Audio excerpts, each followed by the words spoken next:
জুলাইয়ের রাজপথে কওমি মাদ্রাসার শিক্ষার্থীদের গৌরবময় অংশগ্রহণ। 2024 সালে জুলাই অনুষ্ঠিত গণ আন্দোলনে সাধারণ বিশ্ববিদ্যালয়ের শিক্ষার্থীদের পাশাপাশি অংশ নেন কওমি মাদ্রাসার শিক্ষার্থীরাও। বিভিন্ন অঞ্চলে আয়োজিত মিছিল ও কর্মসূচিতে তাদের উপস্থিতি ছিল বিশেষ করে লক্ষণীয়।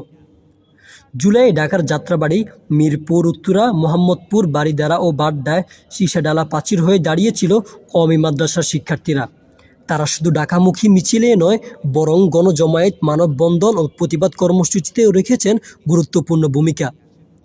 জুলাই শুরু হওয়া শিক্ষার্থীদের আন্দোলন এক পর্যায়ে সরকার বিরোধী দাবিতে রূপ নেয়।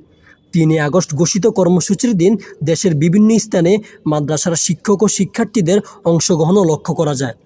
জুলাইয়ের এই আন্দোলন নিয়ে আলোচনায় অনেকেই মনে করেছেন মাদ্রাসার শিক্ষার্থীদের অংশগ্রহণ একটি গুরুত্বপূর্ণ বাস্তবতা, যার যথাযথ স্বীকৃতি সময়ের দাবি।